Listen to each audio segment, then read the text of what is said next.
क्या होगा अगर दुनिया का सबसे शक्तिशाली सैन्य गठबंधन खुद अंदरूनी मतभेदों का सामना करने लगे? क्या होगा जब रक्षा बजट, यूक्रेन युद्ध और ग्रीनलैंड जैसे मुद्दे सहयोगियों के बीच विवाद पैदा कर दें? आज की खबर नाटो समिति 2026 से जुड़ी, जिसने वैश्विक राजनीति की दिशा के पर कई बड़े सवाल खड़े कर दिए हैं। बात करें अगर खबरों की, तो समझते हैं कि आखिर खबर क्या है। आज हम नाटो समिति 2026 की महत्वपूर्ण घटनाओं पर चर्चा करते हैं। इस सम्मेलन में अमेरिकी राष्ट्रपति ट्रंप ने स्पेन की रक्षा नीति की आलोचना की, डिफेंस स्पेंडिंग को लेकर के विवाद हुआ और ग्रीनलैंड पर एक बार फिर दावा किया गया। इन घटनाओं ने नाटो के भीतर मतभेद को उजागर कर दिया है। नाटो क्या है? तो नाटो यानी कि नॉर्थ अटलांटिक ट्रीटी ऑर्गेनाइजेशन के नाइट ऑर्गेनाइजेशन, इसकी स्थापना 1949 में हुई थी। इसका मुख्यालय है ब्रुसेल्स, बेल्जियम में। वर्तमान में इसके 32 सदस्य हैं। इसका मुख्य उद्देश्य है कि कलेक्टिव सिक्योरिटी, डिफेंस कॉर्पोरेशन तथा विश्व में पीस और स्टेबिलिटी को बनाए रखना। नाटो के इतिहास के बारे में समझें तो नाटो की संस्थापना 1949 में कोल्ड वॉर के दौरान सोवियत संघ से के बड़े प्रभाव का मुकाबला करने के लिए हुई थी। 1991 में सोवियत संघ के विघटन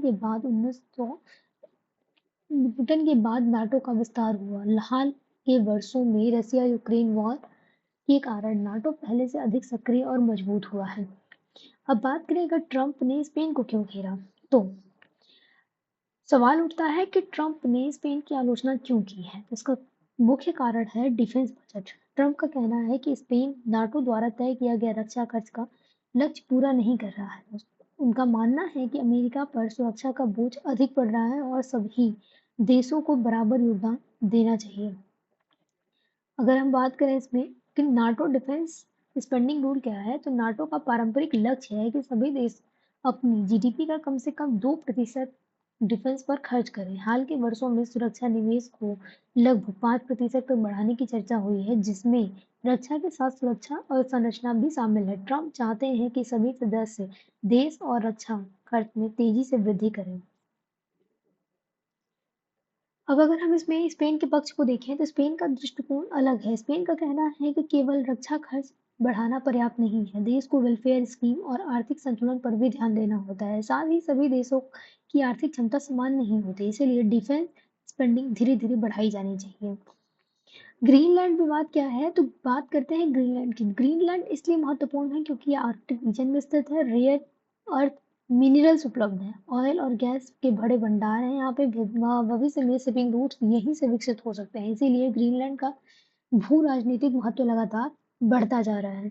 ट्रंप ग्रीनलैंड को क्यों चाहते हैं? तो ट्रंप के अनुसार ग्रीनलैंड का नियंत्रण अमेरिका की सुरक्षा के लिए महत्वपूर्ण हो सकता है। इसके पीछे मुख्य कारण है आर्कटिक रीजन में बढ़ा प्रभाव बढ़ाना, चाइना की बढ़ती मौजूदगी को रोकना, रसिया की गतिविधि पर नजर रखना, रेयर अर्थ मिनरल्स तक पहुंचना, नेशनल सिक्योरिटी को मजबूत करना।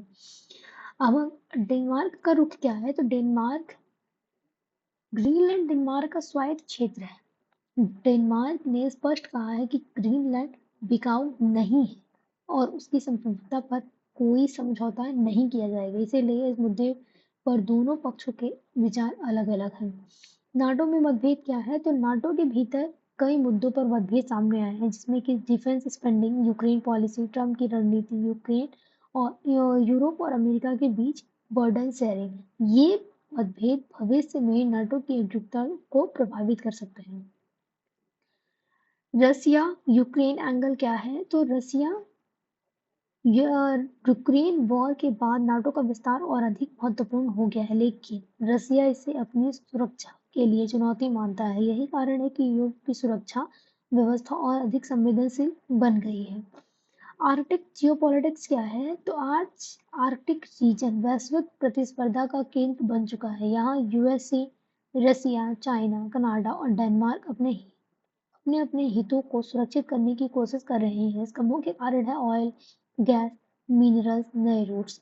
भविष्य में आर्कटिक क्षेत्र विश्व राजनीति का महत्वपूर्ण केंद्र बन सकते हैं। भारत पर इसका क्या प्रभाव पड़ेगा? तो नाटो समिति का भारत पर भी अप्रत्यक्ष प्रभाव पड़ता है। मुख्य क्षेत्र में Indo Pacific strategic defence partnership energy security, global trade, Arctic policy और स्ट्रेटेजिक बैलेंस। भारत इन सभी क्षेत्रों में अपने हितों को संतुलित करने की कोशिश करता है। यूपीएससी पर्सपेक्टिव के बारे में बात करें तो जीएस पेपर 2, 3, एसए और इंटरव्यू, ये चारों के लिए मोस्ट इंपॉर्टेंट है। चुनौतियां, वर्तमान समय में नाटो के सामने कई चुनौतियां हैं, जिनमें नाटो यूनिटी बनाए रखना, रसिया के साथ तनाव, चाइना का बढ़ता प्रभाव, आर्कटिक कंपटीशन, डिफेंस कॉस्ट में वृद्धि, ग्लोबल स्टेबिलिटी बनाए रखना। समाधान यही हो सकता है कि नाटो की एकता बनाए रखना, डायलॉग को बढ़ावा देना, फेयर बर्डन शेयरिंग सुनिश्चित करना, आर्कटिक रीजन का शांतिपूर्ण उपयोग, इंटरनेशनल लॉ का सम्मान, स्ट्रेटेजिक कोऑपरेशन को मजबूत करना। कंक्लूजन यही निकलता है कि नाटो आज केवल एक सैन्य संगठन नहीं बल्कि वैश्विक शक्ति संतुलन का महत्वपूर्ण आधार बन चुका है। स्पेन के साथ डिफेंस स्पेंडिंग विवाद और ग्रीनलैंड पर ट्रंप के दावे यह संकेत देते हैं कि आने वाले समय में सुरक्षा, प्राकृतिक संसाधन और भू राजनीतिक विश्व राजनीति के सबसे महत्वपूर्ण मुद्दे बने रहेंगे।